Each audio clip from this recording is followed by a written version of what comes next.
Muy buenos días. Good morning, ladies and gentlemen.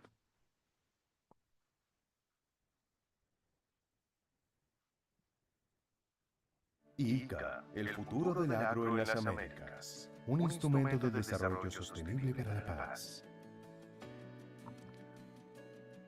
¿Qué ves cuando ves a América? What do you see when Ves you see the campos, Americas? You see montañas, fields, mountains, ríos, rivers, tierra, agua y water, aire. and air. Hay fauna y flora. There is fauna and Hay flora. biodiversidad. There is biodiversity. Hay vida. There is Y si life. acercamos el foco, And ves un we continente bring con una approach. inmensa vida rural, protagonizada por 60 millones de A great personas que variety is todos los seen by días 60 million producen, people that every day custodiando produce. esos territorios. Son agricultores familiares, These are agroempresarios, producers, campesinos, agro-businessmen, grupos vulnerables peasants, y otros actores que vulnerable dan un groups, and other sentido de stakeholders that give pertenencia e a identidad sense a of la belonging ruralidad. to nature. Ellos son los garantes del They are the presente y guarantors futuro of the present and agroalimentario, the future of the nutricional food y system, ambiental, que nutritional and desde las environmental, Américas that se from the proyecta al Americas mundo. is projected to the world. Bienvenidos a las Welcome to the Américas, el Americas, presente y the futuro present del and agro. future of the agro. El desafiante escenario The internacional, challenging con international sus scenario amenazas y with its oportunidades, threats and opportunities coloca la agricultura al tope de puts la the agenda agriculture global at the para head continuar of the proveyendo alimentos production to abundantes, continue on producing sanos, abundant food inocuos, that nutritivos is y healthy, accesibles, safety, en armonía con la with safety and naturaleza. in harmony with nature. El contexto destaca las The tres context responsabilidades de is to nuestra guarantee the agricultura con la responsibilities vida of en the el planeta. agriculture with life in the planet. Seguridad alimentaria y Food nutricional, safety and nutritional safety, seguridad energética, energy sostenibilidad safety, ambiental. environmental sustainability. También exige And also, enfrentar la crisis this also climática, demands to face the caracterizada por climate eventos change cada vez crisis más frecuentes characterized y by events that are extremos, more que frequent and more genera extreme, retos that insospechados para generates la producción de unsuspected alimentos y la vida de challenges los for the production of ecosistemas. food and the life of ecosystems. La agricultura asume The hoy agriculture otro rol fundamental undertakes en las another estrategias fundamental de role in the desarrollo strategies sostenible for de the los sustainable países. development of the Lo countries. hace desde una And it renovada does it visión from a sistémica que renewed une vision producción, that joins comercio y production, consumo, trade, and consumption, promoviendo un uso racional y promoting responsable de los rational recursos use and renovables, responsible use of la the economía renewable circular resources, y adoptando the el circular enfoque de economy, and buena salud. adopting the focus Por on sus health, fuertes One Health. vínculos con la mitigación Because y of la its adaptación strong al cambio links with the climático, mitigation and la adaptation to climate agricultura change, the es parte agriculture de la solución. is part of the solution. Las Américas y el rol The de la Americas and the agricultura. role of the agriculture. Las Américas The generan Americas más del generates more than 25% de la 25% of the producción agropecuaria mundial.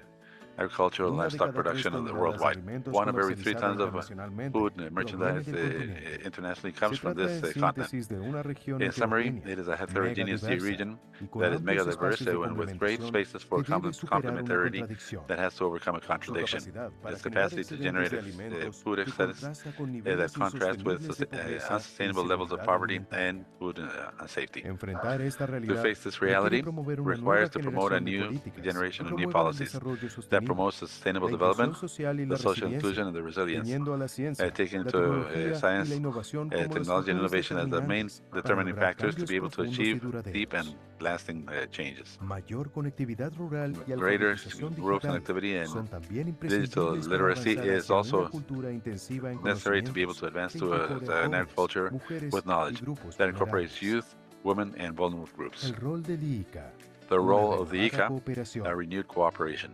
Desde la nueva From ruralidad the new debemos sentar rurality, las bases we have para to una establish the intensificación basis productiva for sustentable y una agricultura sustainable climáticamente productivity inteligente that is que tienda and puentes something entre that los is intelligent, sectores that it rural will give y the urbano. rural and Un urban sectors, sistema bring de them together. cooperación A hemisférico system of innovador, cooperation basado en that is tecnologías innovative, based digitales on que digital fortalezca technology la that will toma de strengthen decisiones the en decision tiempo making real in real y time actúe en and act respuesta a in las response to the necesidades de los needs of the países a countries. través de una red de Through oficinas en el the network continente. of Es offices in the vital continent, it para is vital alcanzar esos to be able objetivos. to reach those objectives.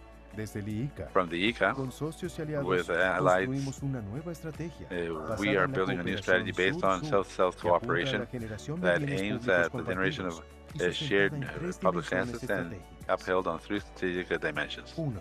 One, Una mirada desde las a Américas view al from the mundo, Americas towards the estableciendo world, puentes hacia establishing otros continentes. sources for the continent. 2. Two, Construcción de a consensos para construction una of acción consensus colectiva for frente a las collective action renovadas facing responsabilidades the de la renewed agricultura y responsibilities la in crisis agriculture and climática. the climate change crisis.